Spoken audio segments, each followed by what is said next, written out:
கிறிஸ்துவுக்குள் பிரியமானவர்களே, கர்த்தரும் இரட்சகருமாய் இயேசுவின் ஈடிய நாமத்தினாலே உங்கள் யாவரையும் வாழ்த்துகிறேன். தேவனருளே அப்பம் மினிஸ்ட்ரி சேனல் மூலியமாக உங்களோடு சந்திப்பதில் மிகுந்த மகிழ்ச்சி அடைகிறேன். தினம்தோறும் அதிகாலை வேளையிலே 3 மணிக்கு பரிசுத்த வேதாகமத்திலிருந்து ஒரு பகுதியை நாம் தியானித்து நம்முடைய குடும்ப பாதுகாப்பிற்காக நாம் ஜெபித்து வருகிறோம். வேற தேசத்திலே வேற சூழ்நிலையில் இணைந்திருக்கிறீங்க. கர்த்தராகிய இயேசு நாமத்தினாலே உங்கள் யாவரையும் வாழ்த்துகிறேன். யாக்கோபு 3ஆம் அதிகாரம் 8 முதல் 10 ஆகிய வசனங்கள். நாவை அடக்க ஒரு மனுஷனாலும் கூடாது, அது அடங்காத பொல்லாங்குள்ளதும் சாவுக்கேதுவான விஷம் நிறைந்ததுமாய் இருக்கிறது. அதனாலே நாம் பிதாவாகிய தேவனை துதிக்கிறோம். தேவனுடைய சாயலின்படி உண்டாக்கப்பட்ட மனுஷரை அதனாலே சபிக்கிறோம். துதித்தலும் சபித்தலும் ஒரே வாயிலிருந்து புறப்படுகிறது. ஹல்லேலூயா. கிறிஸ்துவுக்குள் பிரியமானவர்களே, ஆசீர்வாதங்களை பெற்றுக்கொள்ள என்ன செய்ய வேண்டும்? ஏன்னா எல்லா வீட்லயும் ஆசீர்வாதம் தானே தேவை இருக்கு. காலையில் தூங்கி எந்திரிச்ச உடனே எங்களுக்கு ஆசீர்வாதமான ஒரு வார்த்தை சொல்லுவீங்களா பிரதர் அப்படின்னு தான் கேட்பாங்க. இன்னைக்குள்ள செய்தியை நீங்க கேட்டு முடிக்கும் போது நம்ம கரெக்டா இருக்கிறோமா அப்படின்னு சொல்லி நம்மை நாம் நிதானிக்க முடியும், அறிந்து கொள்ள முடியும்.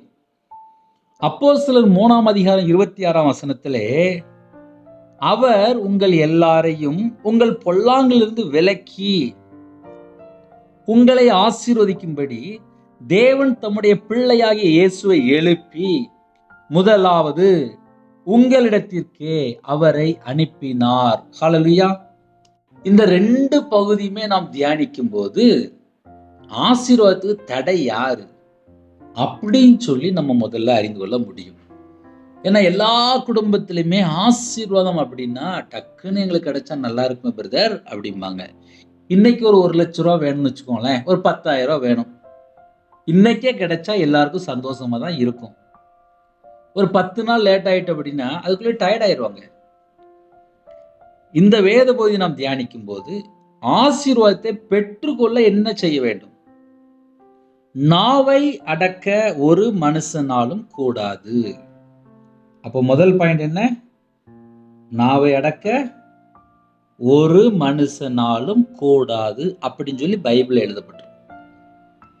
ஒரு வீட்டுல கணவன் மனைவிக்குள்ள ஏன் டைவர்ஸ் வருது, என்ன பிரச்சனை சொல்லி பார்த்தா, நைட்டு இல்ல பகல்ல சும்மா இருக்கும்போது கணவன் மனைவி தேவையில்லாத வார்த்தை பேசி சண்டை போட்டு பிரிஞ்சு போய் அப்புறம் அம்மா வீட்டுக்கு போயிடுவாங்க. என்ன நடந்துச்சு சொல்லி கேட்டா, சும்மா இருக்கும்போது பேச்சு, சும்மா இருக்கும்போது வீண் பேச்சு, சும்மா இருக்கும்போது வேற யாரையாவது பத்தி பேசுறது, ஆக மொத்தம் டைவர்ஸ்ல போய் நின்றும். சில குடும்பத்துல டைவர்ஸ் ஆகி முடிஞ்சே போயிடும். அப்படி நிறைய குடும்பத்தை பார்த்தாச்சு. நாங்க இருக்கிற பகுதியில டைவர்ஸ் நிறைய நடக்கு. ஏன்னா கடைசி காலத்துல வாழ்றோம்.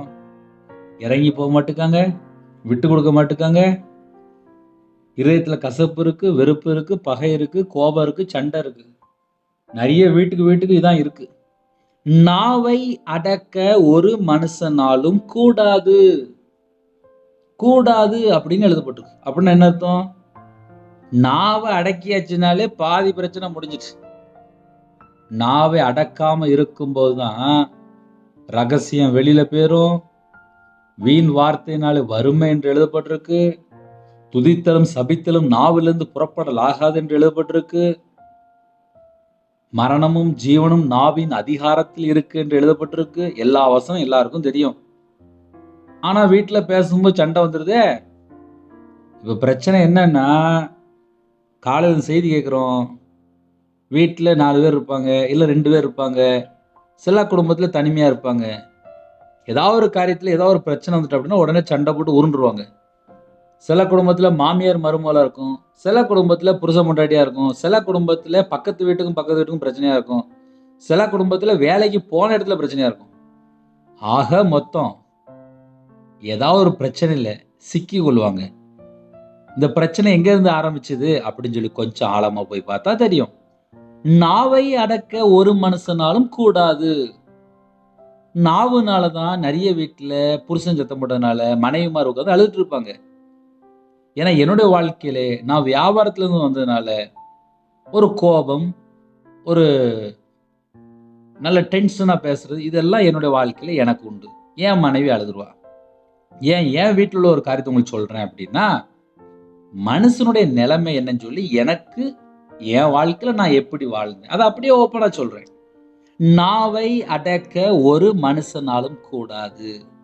ஒரு மனுஷன் கோவப்படும் போது ஆப்போசிட்ல உள்ள ஆள் அழுதுருவாங்க. என்னுடைய வாழ்க்கையில நான் வியாபாரத்திலிருந்து வந்ததுனால, முழு நேர ஊழியத்துக்கு வந்ததுனால, கொஞ்சம் கொஞ்சமா தேவன் கிருபையா மீட்டெடுத்து அழகா சொல்லி வந்து மாத்திட்டு இருக்கிறாரு. ஒரு மனுஷனுடைய வாழ்க்கையிலே எரிச்சல், கோபம், பகை, வைராக்கியம் இதெல்லாம் இருக்கும்போது ஆப்போசிட்ல இருக்கிற ஆளுக்கு கொஞ்சம் பிரச்சனை வரத்தான் செய்யும். நிறைய வீட்டில் என்ன பிரச்சனை வருது அப்படின்னா, கணவன் மனைவிக்குள்ள ஒருமனப்பட்ட ஆவி இல்லை. ஏன் இல்லை அப்படின்னு சொல்லி பார்க்கும்போது, சில குடும்பத்தில் 2 பேருமே சம்பளம் வாங்குறாங்க. ஒரு வீட்டில் ஒரு வாலிப பிள்ளை 28 வயசு இல்லை 29 வயசு இருக்கும். 80,000 ரூபா சம்பளம் வாங்குறாங்க. கல்யாணம் நிறைய மாப்பிள்ளை பார்த்துட்டே இருக்கிறாங்க திருமணத்துக்காக.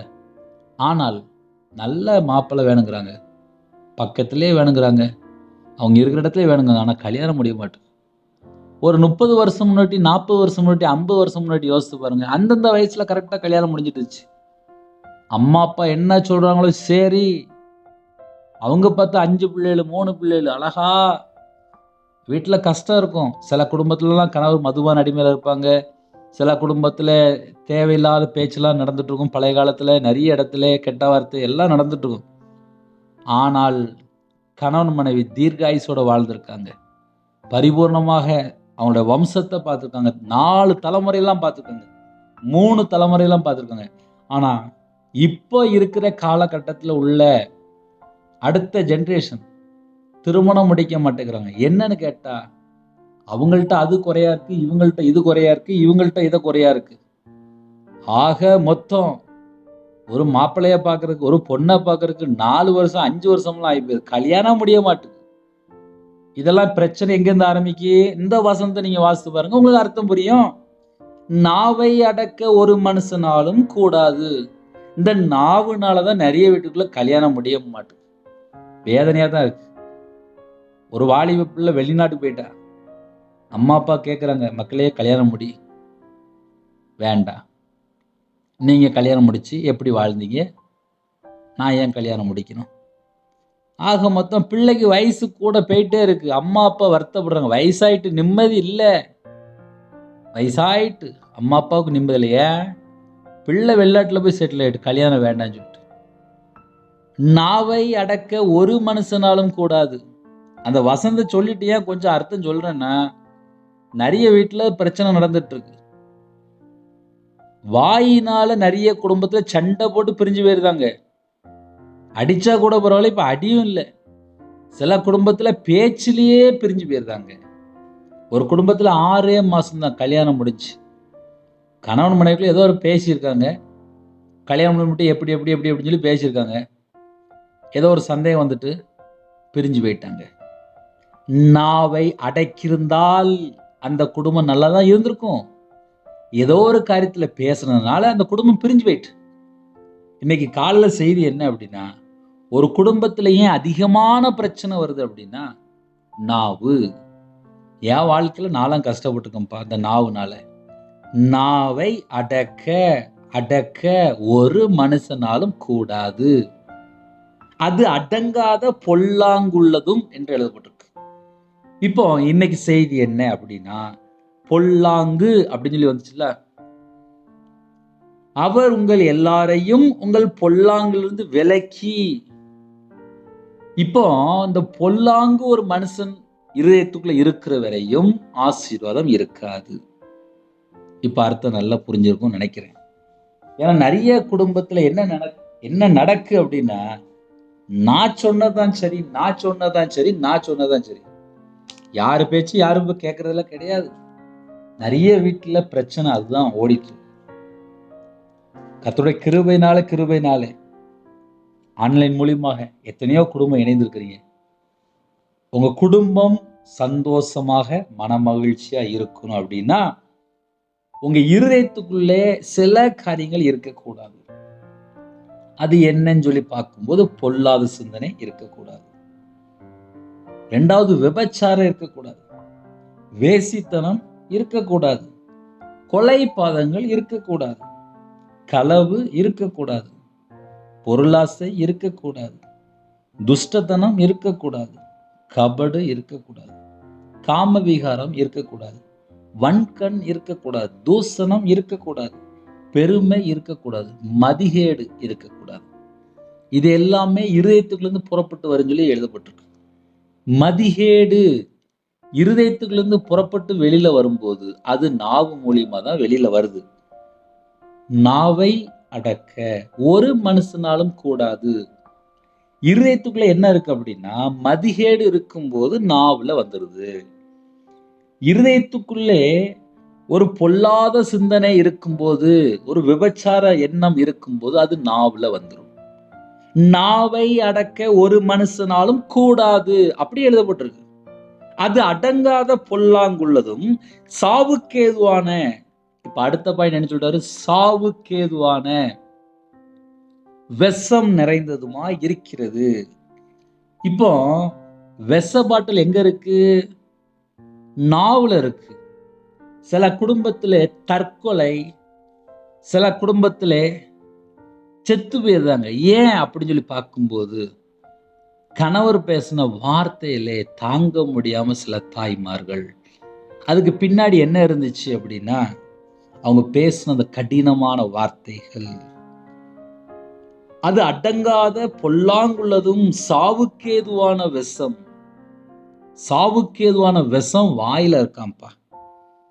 அது அடங்காத பொல்லாங்குள்ளதும் என்று எழுதப்பட்டிருக்கு. என்னுடைய வாழ்க்கையில நான் அப்படி இருந்திருக்கேன். ஆனால் அந்த வசனம் சொல்லும்போது நான் என்னைய உண்மையாவே சொல்ல முடியும். ஏன்னா அதிகமான கோபம் வரும். கடைசி காலத்துல வாழ்ந்து கொண்டிருக்கும். தேவனுக்கு பிரியமானபடி வாழ்ந்தால் நித்திய ஜீவன். தேவனுக்கு பிரியமானபடி வாழ்ந்தால் குடும்பத்துக்குள்ளே கர்த்தர் தீர்க்காயுசு தருவார். தேவனுடைய வார்த்தைக்கு கீழ்ப்படிந்து அர்ப்பணித்து தாழ்த்தி தேவனுடைய பாதத்துல மன்றாடி ஜெபித்தால் தேவன் ஜீவனை கட்டளையிடுகிறார். சரி, இந்த அடங்காத பொல்லாங்குள்ள நாவு இருக்குல்ல, விஷம் நிறைந்தது, சாவுக்கேதுவான விஷம் நிறைந்த அந்த வார்த்தை, அதனால என்ன பாதிப்பு வரும் அப்படின்னா கீழே எழுதப்பட்டிருக்கு. அதனாலே பிதாவாகிய தேவனை துதிக்கிறோம், தேவனுடைய சாயல்படி உண்டாக்கப்பட்ட மனுஷரை அதனாலே சபிக்கிறோம். தேவன்கிட்ட அன்பா இருக்கிறாங்க, தேவனால் உண்டாக்கப்பட்ட மனுஷன்ட்ட கோபமா எரிச்சலா விஷம் நிறைந்த மாதிரி பேசும்போது அது ஆபத்துல போய் முடியுது. ஞாயிற்றுக்கிழமை சர்ச்சில் போய் அழகா பாட்டு படிச்சு ஜெபம் பண்றோம், என்னையும் சேர்த்தான். ஆனா மத்த 6 நாள்ல எப்படி வாழ்றோம்னு சொல்லி பரலோகத்துல தேவன் பார்த்துட்டு இருக்காரு. நீ ஞாயிற்றுக்கிழமை வந்து துதிக்கிறப்பா எல்லாம் கரெக்டு தான், மற்ற 6 நாள்ல கோபம் வருதா, எரிச்சல் வருதா, பொல்லாத காரியம் இருக்கான்னு சொல்லி பரலோகத்துல தேவன் செக் பண்ணிட்டு இருக்காரு. அப்ப இன்னைக்கு செய்தி என்ன அப்படின்னா, பொல்லாங்கிலிருந்து விலக்கி தான் ஆசீர்வதிக்க தான் தேவன் தம்முடைய குமாரனை எழுப்பி உயிரோட எழுப்பி நம்மகிட்ட அனுப்பிவிட்டார். இப்ப நம்ம வாழ்க்கையில ஆசீர்வாதத்தை நாம் பெற்றுக்கொள்ள வேண்டும் என்றால் நம்ம வாழ்க்கையிலே தேவனை துதிக்கிறோம், கரெக்டு தான். தேவனுடைய சாயலின்படி உண்டாக்கப்பட்ட மனுஷரை அதனாலே சபிக்கிறோம். தேவனுடைய சாயலின்படி இந்த பூமியில 800 கோடி ஜனங்கள் இருக்கிறாங்களா, 140 கோடி ஜனங்கள் இருக்கிறாங்களா, எல்லாரையும் தேவன் தான் உண்டாக்குனார். தேவனுடைய சாயல் என்று எழுதப்பட்டிருக்கு. மனுஷன் தேவ சாயலாக உருவாக்கப்பட்டிருக்கிறான். தேவனுடைய சாயலின்படி உண்டாக்கப்பட்ட மனுஷரை அதனாலே சபிக்கிறோம். சபிக்கிற வார்த்தை நம்முடைய வாயிலிருந்து புறப்படலாகாது என்று எழுதப்பட்டிருக்கு. ஆசீர்வாதத்தை நாம் பெற்றுக்கொள்ள அழைக்கப்பட்டிருக்கிறோம். ஆசீர்வாதத்தை பெற்றுக்கொள்ள வேண்டும் என்றால் நம்முடைய வாழ்க்கையிலே, நம்முடைய வாயிலே, நம்முடைய அனுதின வாழ்க்கையிலே சபிக்கிற வார்த்தை புறப்படக்கூடாது. சபிக்கிற வார்த்தை புறப்பட்டா என்ன பிரதர், என்ன பிரச்சனை வரும் அப்படின்னு சொல்லி ஒருவேளை நீங்க யோசிக்கலாம். நாவை அடக்க ஒரு மனுஷனாலும் கூடாது, அது அடங்காத பொல்லாங்கு உள்ளதும் சாவுக்கேதுவான விஷம். சாவுக்கேதுவான விஷம் வாயில இருக்கும்போது எப்படி ஆசீர்வாதம் இருக்கும்? நம்ம அந்த ஆங்கிள் கொஞ்சம் யோசித்து பார்ப்போமே. காலையில இப்ப நமக்கு எல்லா வீட்லயுமே ஆசீர்வாதம் தேவை இருக்கு. வேலைக்கு போனா சம்பளம், பைபிளை பொறுத்த வரைக்கும் மனம் திரும்பி தேவனோட வார்த்தை கீழ்ப்படிந்து அவருடைய கற்பனை கை கொண்டால் ஆசீர்வாதம். மறுபடியும் சொல்றேன், மனம் திரும்பி சத்தத்துக்கு கீழ்ப்படிந்து, அதாவது சத்தியத்துக்கு கீழ்ப்படிந்து கற்பனை கை கொண்ட ஆசீர்வாதம். அப்ப ஆசீர்வாதத்தை பெற்றுக்கொள்ள ஒரு 3 வழி இருக்கு. முதல்ல மனம் திரும்பணும், 2வது சத்தியத்துக்கு கீழ்ப்படியணும், கற்பனை கைக்கொள்ளணும், தேவனுக்கு பிரியமானபடி பரிசுத்தமா வாழணும், உண்மையா வாழணும். இதெல்லாம் அனுதின வாழ்க்கையில நம்மளுடைய வாழ்க்கையில இருக்கும்போது ஆசீர்வாதத்தை நாம் பெற்றுக்கொள்ள முடியும். இல்ல பிரதர், நாங்க காலையில செய்தி தான் கேட்க வந்தோம், நீங்க பண்ற ஜெபத்தை நாங்க கேட்போம், ஆனா பக்கத்து வீட்டுல இல்ல அங்க இங்கெல்லாம் நாங்க சண்டை போட்டு தான் நாங்க வாழ்வோம், ஏன்னா எங்களுக்கு அன்பு கூற தெரியாது அப்படின்னா, அந்த இடத்துல சத்துரு போக மாட்டான். அந்த இடத்துல பிரச்சனை கிடக்கும். அந்த வீட்டுல பார்த்தா பல குழப்பம் இருக்கும். ஏன்னா நிறைய வீட்டுல இப்ப என்ன நினைக்கிறாங்க அப்படின்னா, நான் இயேசு கிறிஸ்துவை ஏற்றுக்கொண்டா போதும், அதுக்கு மேல நான் ஒன்றும் செய்ய வேண்டாம் அப்படின்னு சொல்லி இப்ப நினைச்சிட்டு நிறைய குடும்பத்துல மனம் திரும்பதை விட்டுட்டாங்க, பாவ மன்னிப்பை பெற்றுக்கொள்ள விட்டுட்டாங்க. கர்த்தர் பக்கம் மனம் திரும்பி அவருடைய பிரசன்னத்தினால நிரப்பப்படும் சொல்லி அதெல்லாம் இப்ப விட்டாச்சு. இப்ப கையில செல்போன் வந்துட்டு, சும்மா இருக்கும் போதெல்லாம் கையில செல்போன் தான் எல்லாருடைய கையிலயும் இருக்கு. நிறைய குடும்பத்துல செல்போன்ல மூழ்கி போய் கிடக்குறாங்க. சில குடும்பத்துலலாம் கையில பைபிள் எடுத்து வாசித்து பல வருஷம் ஆச்சு, ஞாயிற்றுக்கிழமை சர்ச்சைக்கு போகும்போது கையில செல்போன் தான். சில குடும்பத்துல சர்ச்சைக்கு போறதே விட்டாச்சு. இதெல்லாம் நடந்துட்டு தான் இருக்கு. இதை ஏன் தெரியுமா காலையில பேசுறேன்? ஏன்னா நிறைய குடும்பத்துல என்ன நடக்கு, என் வீட்டுக்குள்ள ஏன் ஆசீர்வாதம் குறைன்னு சொல்லி யோசிக்கிறீங்க. ஆசீர்வாதத்துக்கு குறை இருக்கு அப்படின்னா நான் என்ன செய்யணும், அதை நம்ம யோசித்து பார்த்தால்தான் ஆசீர்வாதத்தை பெற்றுக்கொள்ள முடியும். ஆசீர்வாதம் வேணும்ப்பா, எல்லா வீட்டுக்கும் ஆசீர்வாதம் வேணும். பொல்லாத காரியம் இருக்கும்போது எப்படி ஆசீர்வதிப்பார்? துதித்தலும் சபித்தலும் ஒரே நாவிலிருந்து புறப்படலாகாது. தேவனை துதிக்கிறோம், தேவனுடைய சாயலின்படி உண்டாக்கப்பட்ட மனுஷனை சபிக்கிறோம். அதனாலதான் நம்ம வீட்டுக்குள்ளே நம்ம வாழ்க்கையில் ஆசீர்வாத தடை காணப்படுது. ஹல்லேலூயா. எல்லா குடும்பத்துக்குமே ஆசீர்வாதத்தை பெற்றுக்கொள்ளணும்னு சொல்லி ஆசை இருக்கு. ஆனா மனம் திரும்பிட்டாங்களா? மனம் திரும்பி தேவனுக்கு பிரியமானபடி வாழ்றோமா அப்படின்னு கொஞ்சம் கேட்டா மட்டும்தான் கொஞ்சம் யோசிப்பாங்க. இல்லையே பிரதர், நாங்க கொஞ்சம் நாடகம் பார்க்குறோமே, கொஞ்ச நேரம் செல்போனை பார்த்துருதோமே, கொஞ்ச நேரம் வீட்டில் சண்டை போட்டுருதோமே, எங்கள் வாழ்க்கையில் அடிக்கடி பிரச்சனை வந்துடுதே, நாங்கள் இன்னும் தேவனுக்கு பிரியமானபடி வாழலையே அப்படின்னு சொல்லி கொஞ்சம் யோசித்து பார்ப்பாங்க. கொஞ்ச நேரம் கழிச்சு பார்த்தா மறந்து போயிடுவாங்க. துதித்தலும் சபித்தலும் ஒரே நாவிலிருந்து புறப்படலாகாதே. தேவனை துதிக்கிறேன்ப்பா, உண்மைதான். தேவனுடைய சாயலின்படி உண்டாக்கப்பட்ட மனுஷனை சபிக்கிறேனே, ஐயோ நான் எவ்வளவு பெரிய பாவி, கர்த்தருக்கு பிரியமில்லாமல் நான் வாழ்ந்துட்டு இருக்கிறேனே. சில குடும்பத்திலாம் என்ன தெரியுமா பண்றாங்க, ஞாயிற்றுக்கிழமை சர்ச்சைக்கு போயிடுவாங்க. சர்ச்சுக்கு போயிட்டு வந்து அந்த பாஸ்டர் சரியா பிரசங்கம் பண்ணல அப்படின்னு சொல்லி பரிசுத்தவான போய் குறை சொல்லிட்டு இருப்பாங்க. அப்ப அங்க என்ன ஆவி வரும்? குறை சொல்ற ஆவி வந்துடும். சில குடும்பத்துல பரிசுத்தவான்களுக்கு காணிக்கை கொடுப்பாங்க. 1 மாசம் கொடுப்பாங்க, 2 மாசம் கொடுப்பாங்க, 6 மாசம் கொடுப்பாங்க. 6 மாசம் கழிச்சு அந்த பாஸ்டர் சரியில்லை அப்படி சொல்லி வேற பக்கம் போய் இவங்க பிரசங்கம் பண்ணிட்டு இருப்பாங்க. அந்த வீட்டுக்குள்ள பிரச்சனை வருமா வராதா? ஒரு குடும்பத்துல விக்கிரத்துல வழிபாடுல இருந்தாங்க. இயேசு கிறிஸ்து ராஜா சொந்த ரட்சரை ஏற்றுக்கொண்டாங்க. பக்கத்துல சர்ச்சைக்கு போனாங்க. அப்புறம் ஆவிக்குரிய சர்ச்சைக்கு போனாங்க. அப்புறம் இன்னுமாக பல இடத்துக்கு போனாங்க. ஒவ்வொரு இடத்துலையும் போகும்போதெல்லாம் ஒவ்வொரு பிரசங்கம் கேட்டாங்க. அதுல சில சர்ச்சை அவங்களுக்கு பிடிக்கல, உடனே அந்த சர்ச்சுள்ள பாஸ்டர் தப்பா பேசினாங்க. ஆவிக்குரிய திருச்சபைக்கு போனாங்க.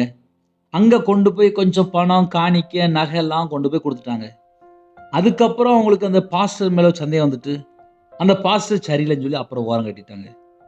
அதுக்கப்புறம் இன்னொரு இடத்துக்கு போனாங்க. அவங்களும் சரியில்லையே. ஞாயிற்றுக்கிழமை சர்ச்சுக்கு போயிட்டு வந்தாச்சு, மற்ற 6 நாள்ல பாஸ்டரை பத்தி குறை பேசுறது.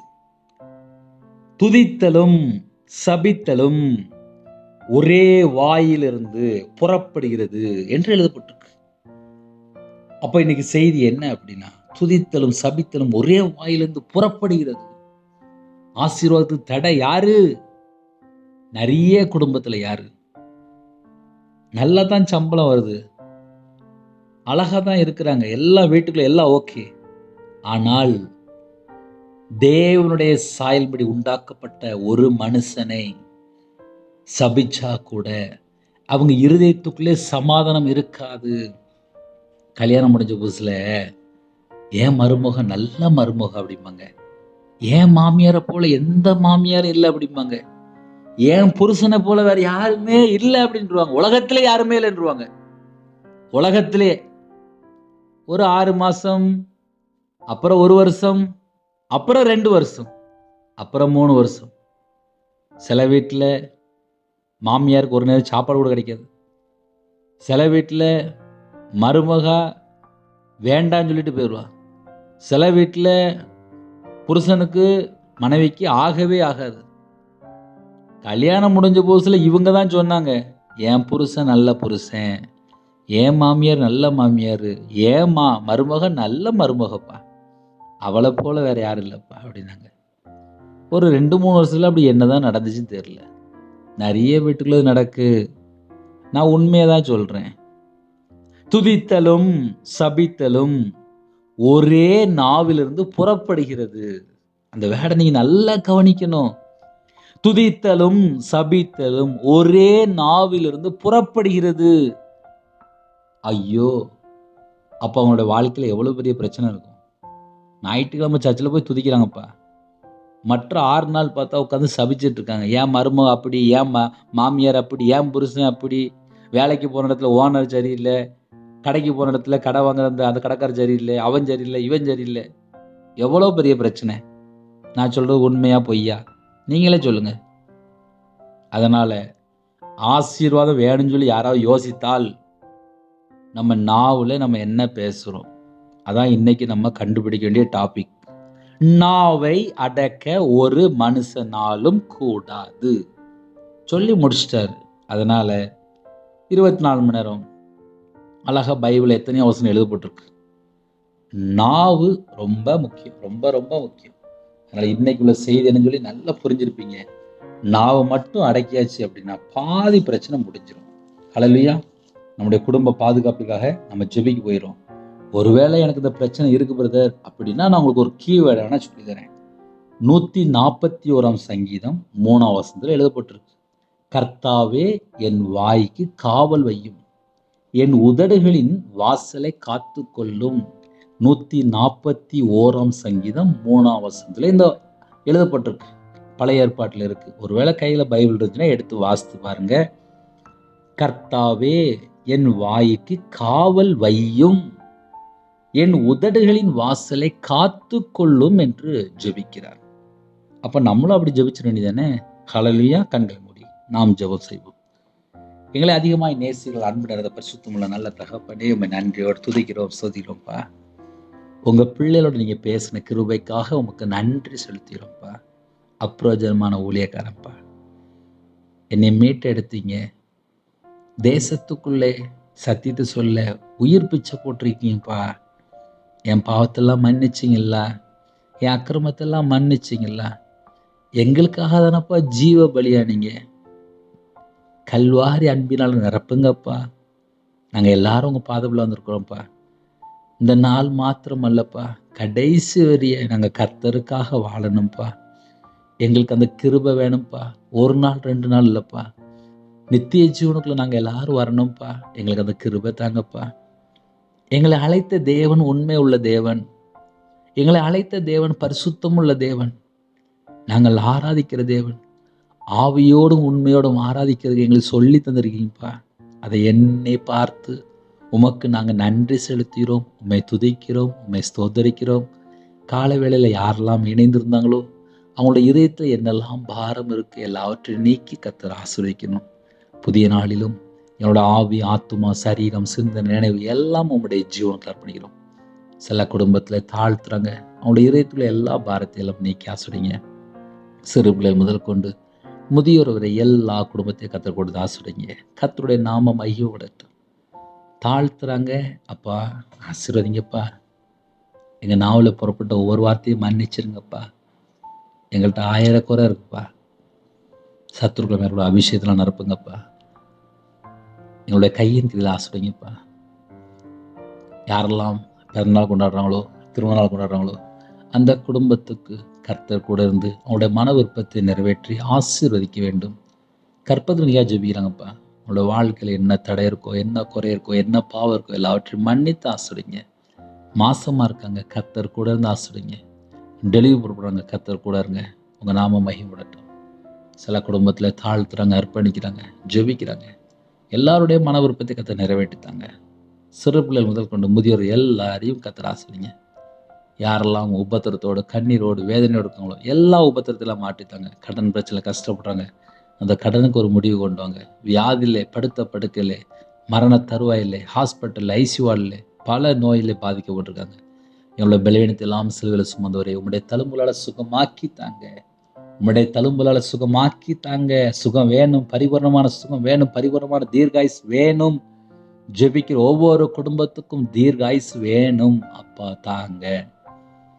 வேலை இல்லாமல் இருக்குது, வெளிநாட்டு போகிறக்கா ட்ரை பண்ணுறாங்க, கர்த்தர் வாசல் திறந்தாங்க. வெளிநாட்டில் இருக்கிறாங்க, அவங்க இருக்கிற இடத்துல எல்லா விதமான காரியத்திலும் கற்றுக் கொடுத்து ஆசீர்வதிங்க.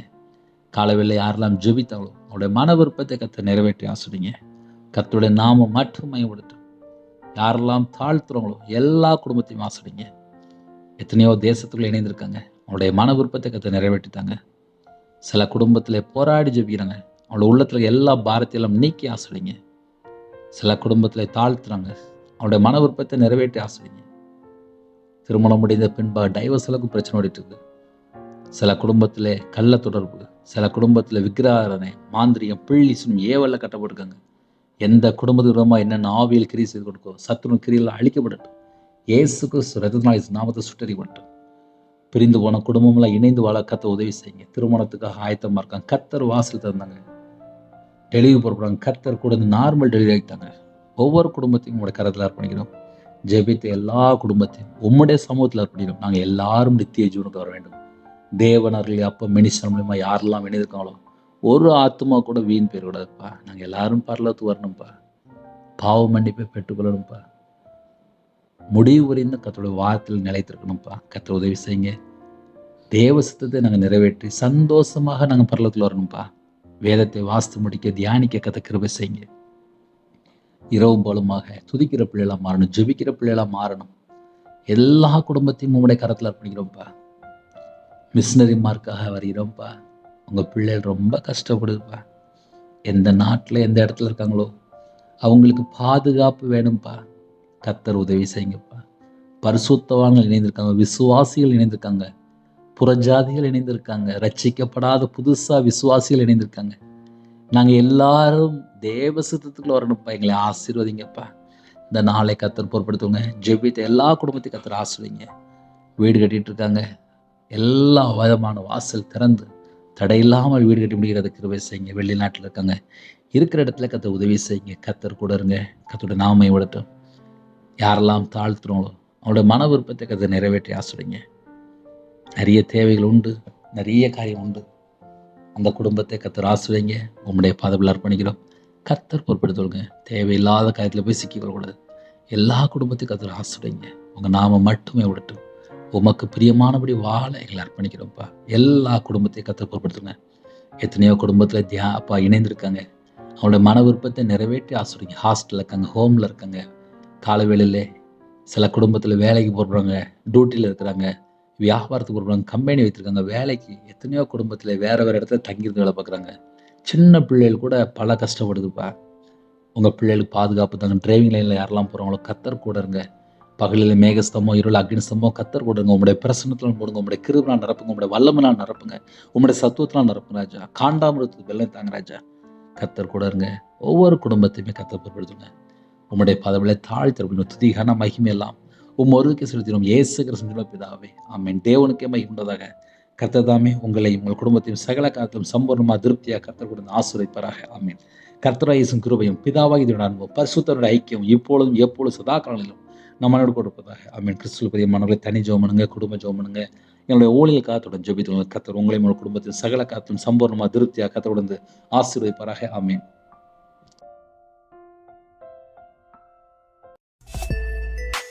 Thanks for watching. Please subscribe our channel. Click the like and share. Click the bell. God bless you.